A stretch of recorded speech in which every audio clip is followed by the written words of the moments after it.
प्रिया,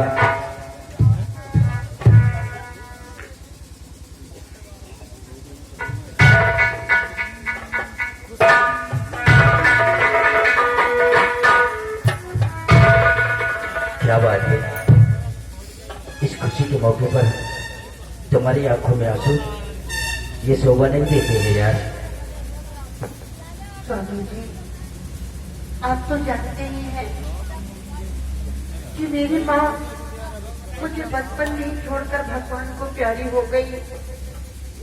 पिताजी ने मेरा लालन पालन किया था, फिर माँ की हूँ। पिताजी ने आज मुझे गोदी तक बिठा दिया। आज मैं आपके घर आ गई। हमारी याद में पिताजी बहुत रो रहे होंगे, बस उन्हीं की याद आ रही थी। प्रिया, बहन बेटी पराया धन होती है। वो जहाँ पर जन्म लेती है वहाँ उसका गुजर बसर नहीं होता है। एक न एक दिन अपने माँ बाप का घर छोड़कर किसी दूसरे का घर सजाना पड़ता है। और रही तुम्हारे पिताजी की बात, तो तुम्हारे पिताजी की खबर हम प्रतिदिन लेते रहेंगे। अगर उन्हें कोई कष्ट होगा तो तुम्हारी हवेली से उठाकर हम अपनी हवेली पर लेकर आएंगे और हम दोनों लोग मिलकर उनकी खूब सेवा करेंगे। अब तुम मुस्कुराओ। प्रिया, आज शर्म कर रही हो। इतनी शर्म तो उस दिन नहीं किया था जब पहली बार हमारी तुम्हारी मुलाकात हुई थी।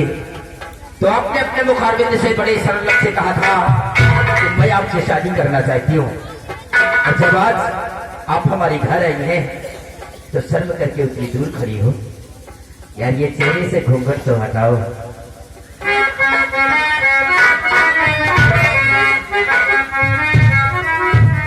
प्रिया,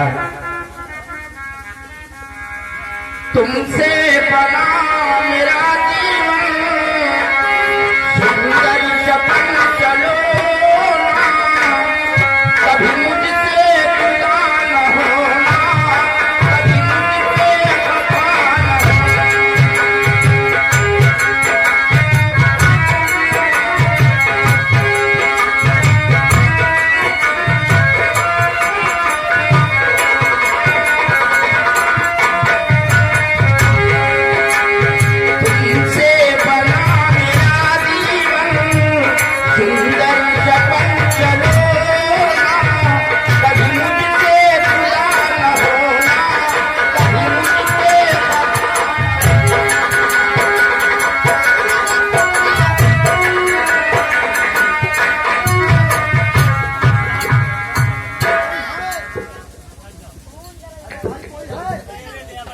कौन है? पोस्टमैन। बोलिए, क्या काम है? जी हाँ, रजिस्ट्री।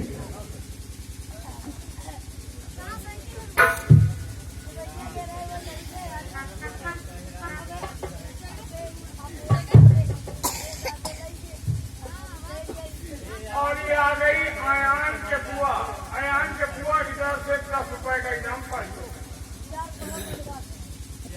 पोस्टमैन चाहिए, गेट पर हमारा वॉचमैन होगा, आप उससे अपना खर्चा ले लेना। अच्छा, जल्दी नहीं, वो बंधा हुआ है। हो सकता है कि गेट पर हमारा, समझ गए बात को कि नहीं समझे? समझ गए? अब आ गया होगा, जाइए ले लेना। नमस्ते। वर्दी तुम्हारी नहीं? जाइए जाइए। अच्छा, एक ही वर्दी सरकार से मिली है। स्वामी जी, ये कैसे रजिस्ट्री आई है? जरा इसे पढ़िए कि इसमें क्या लिखा है। देखता हूँ प्रिया।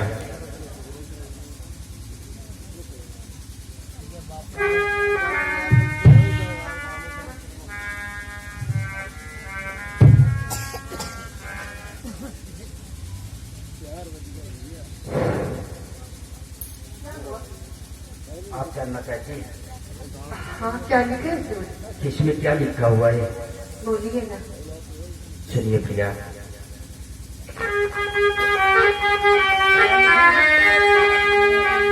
प्यार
के ऊपर छोटा कत्ल का केस लगा हुआ है और कल उसे फांसी की सजा होने वाली है और कोर्ट ने मुझे बुलाया है और मुझे वहां पर आज ही इसी वक्त जाना पड़ेगा प्रिया। स्वामी जी, ये आप क्या कह रहे हैं? आपको मालूम है कि इंसान के जीवन में जितनी बारी रात आती है और आप मुझे छोड़कर जाने की बात कर रहे हैं। हाँ प्रिया, मैं जानता हूँ कि इंसान के जीवन में सिर्फ पहली बार ये रात आती है, लेकिन प्रिया ये बतलाओ कि हम अपनी इस रात को देखें या कि उस गरीब इंसान की जान को बचाएं। ये रातें तो फिर आ जाएंगी, हम लोग ये खुशियां फिर से मना लेंगे, लेकिन अगर उस गरीब इंसान की जान चली गई तो क्या वो जान कभी वापस आ सकती है? जरा सोचिए प्रिया कि हो सकता है कि अपने घर का गार्जियन वो हो, उसके मासूम बच्चे होंगे, अगर उसे फांसी की सजा हो गई तो हम लोगों को कितनी बददुआएं देंगे। हाँ, आप ठीक कहते हैं। हमारे जीवन में तो फिर ये रात आ जाएगी, हम अपनी खुशियां भी मिला लेंगे, लेकिन उस बेचारे को कुछ हो जाएगा तो उसके परिवार वाले से भूखे मर जाएंगे। लेकिन स्वामी, मुझे ऐसा लगता है कि मैं तुम्हें पा तो गई हूँ, लेकिन मैं तुम्हें पाकर खो दी हूँ। पता नहीं क्यों मन में बुरे ख्याल आ रहे हैं, कहीं मैं तुमसे जुदा ना हो जाऊं। नहीं भैया, आप ये बैठी बैठी सी बातें क्यों कर रही हैं? अरे सिर्फ 3 दिन की बात है, आज जाऊंगा और कल कोर्ट के अंदर बहस करके उस गरीब इंसान की जान को बचाकर परसों मैं अपनी हवेली पर वापस आ जाऊंगा और फिर घर के अंदर माँ और बाबूजी है और बड़े भैया नगराज भी है। मेरा भी बहुत घबरा रहा है, पता नहीं क्यों ऐसा लगता है कि सवेरे में अनुभूति होने वाली है। भैया लौट कर आना, मैं आपके बगैर नहीं रह पाऊंगी। तुम क्या समझती हो कि मैं तेरे से दूर रहकर जिंदा रह सकता हूँ? प्रिया, आप सिर्फ मेरी नजर से दूर होंगी, मेरे दिल से नहीं। तुम्हारी तस्वीर हमेशा मेरी आंखों में नाचती रहेगी। मैं सिर्फ तुम्हारी नजरों से दूर जा रहा हूँ। और प्रिया,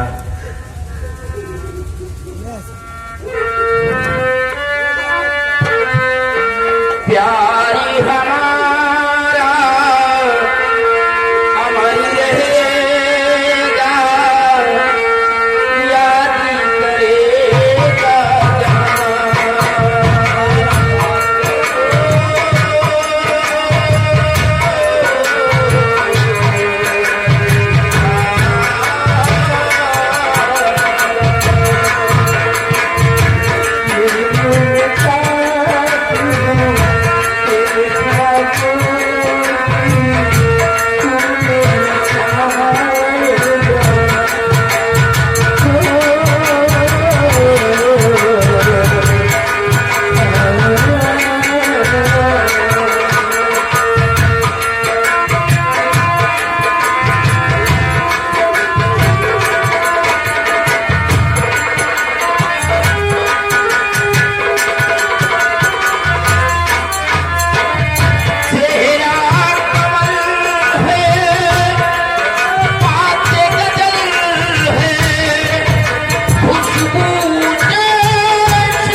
हे भगवान, मैं कितनी अभागन हूँ।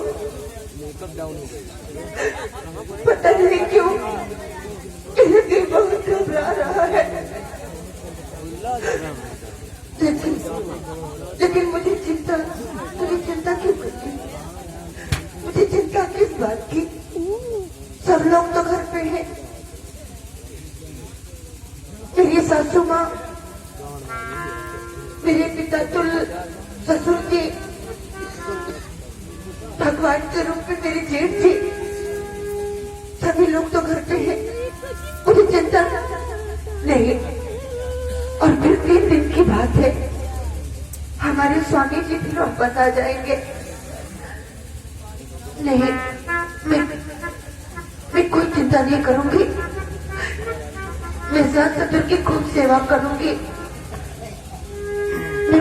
मैं पिताजी का सर कभी झुकने नहीं दूंगी।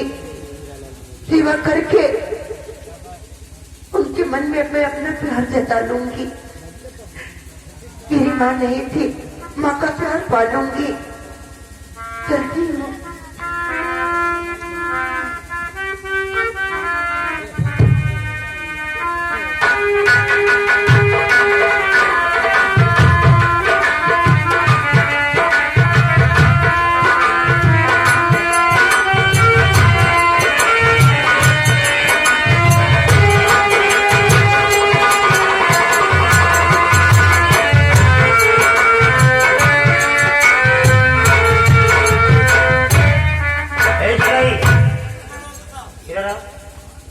वो धरती होगी कोई महल के अंदर, उससे कह दे जा करके कि मेरी बहू को लेकर के मेरे कमरे में आ जाए।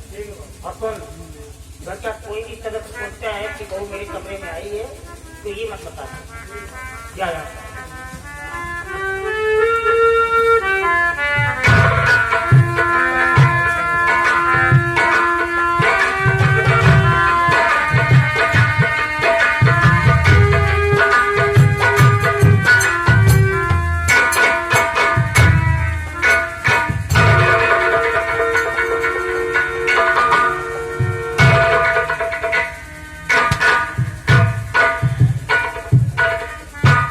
तुम यहाँ से जाओ। और सुनो, घर का कोई भी मेंबर अगर सोचता है कि तुम बहू को लेकर के मेरे कमरे में आई हो तो भूल करके तुम मत बताना। जाओ।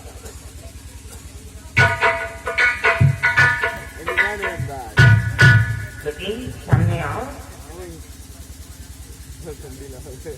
क्या बात है, तेरा चेहरा उठा हुआ है, ये मायूसियत का राज क्या है? तेरे को खुद होना चाहिए। लेकिन आज मेरी हवेली पे आ गई है और तू किसी और की बेटी नहीं, मेरे दोस्त की बेटी है। तेरा बाप मेरा लंगोटिया यार है, मेरा टॉप मीट है। हम दोनों एक साथ पढ़ते थे। और ये जो देख रही है सारी संपत्ति, सारी दौलत, ये जागीर, ये सब कुछ तेरा है। तो फिर ये सब क्या है? तो बेटा, तू मेरी बिटिया है, मेरी बिटिया। ईश्वर ने मेरे को कोई सगी बेटी तो नहीं दिया, लेकिन आज के बाद बेटी की कमी का मेरे को एहसास नहीं होगा। तो मेरे घर की गुड़िया मेरे पास आ गई।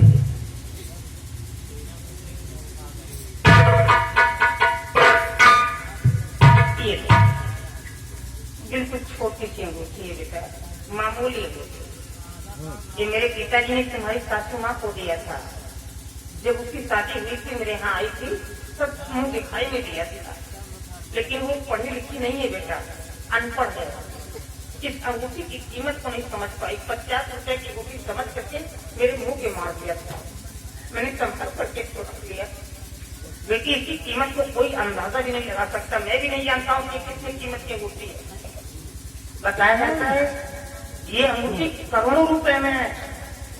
वो हिनूरी हीरे की अंगूठी बेटा, ये जो मेरे पिताजी ने दिया था। बाबूजी, इतनी कीमती अंगूठी है ये। आप तो जानते ही बाबूजी कि हमारे पिताजी कितने गरीब हैं। और बाबूजी, फिर हमने आज तक इतना रुपया साथ देखा नहीं, और आज इतनी कीमती अंगूठी हमें दे रहे हैं। अगर बाबूजी इस अंगूठी की हिफाजत न कर पाई तो बाबूजी। बेटा तू कुछ अंगूठी की बात कर रही है? ये अरबों खरबों की संपत्ति किसकी है बेटा? सब तेरे ही तो है। और ये अंगूठी मैं इस बेसिस पे दे रहा हूँ कि आज तू इस हवेली में रह रही है, हो सकता है कल ये हवेली तेरे नसीब में ना हो, तेरा आशियाना तू पार पड़ जाए।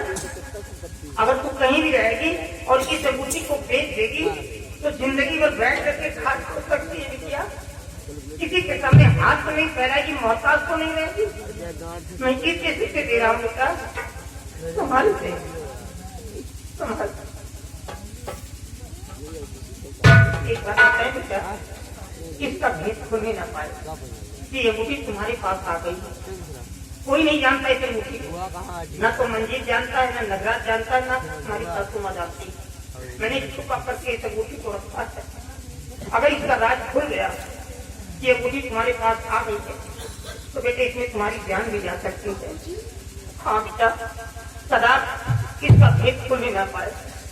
अगर तुम्हारी माँ पूछती भी है तो ये कह करके टाल देना कि पिताजी ने मेरे को आशीर्वाद देने के लिए कमरे में बुलाया है, लेकिन अंगूठी का राज मत बताना। क्या किया? अब मैं तीर्थ यात्रा पे जा रहा हूँ, कुछ दिनों के बाद वापस आ जाऊंगा। मंदिर वहां से नहीं गया है, वो भी 2-3 दिन के बाद आ जाएगा। तेरा जी नहीं उगेगा, सासू माँ के साथ में रहना। बेटियां सर्व पूज होती है, पूजनी होती है। बेटियां कभी किसी के पैर को नहीं छूती है, बेटियों को पैर छू जाते हैं। बेटा तो मेरी गुड़िया है।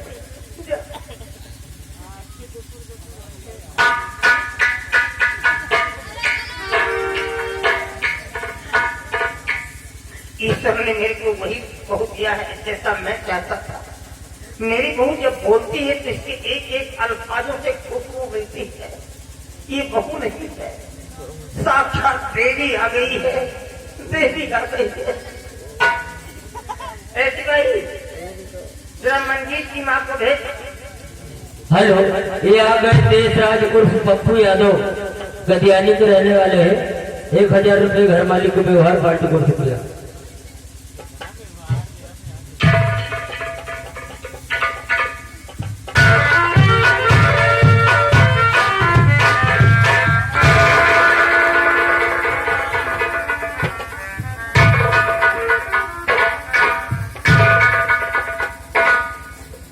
सावित्री जरा आहिस्ता चला करो यार, जब तुम चलती हो तो जमीन कांपने लगती है। ऐसा लगता है कि कोई तूफान आ रहा है। आहिस्ता पैर को रखो जमीन पर, नहीं तो मरने के बाद। मेरी चाल अच्छी लगती है ना, मेरी बात अच्छी लगती है। कब्र में जाओ, कब्र में जाओगी सावित्री तो ये मिट्टी तेरे को इतना दबा देगी कि तेरी पसलियां एक हो जाएंगी। आहिस्ता चलो, दौलत पे इतना घमंड मत करो। आदित्य कुछ बात करने के लिए मैंने तेरे को बुलाया है। ये जो प्रताप की बेटी है नहीं प्रिया, ये जब से हमारे महल के अंदर आ गई है फिर तो ऐसा आभास होने लगा है कि ये कोई देवी आ गई है। ऐसा लगता है ये लड़की नहीं है, ये लक्ष्मी आ गई।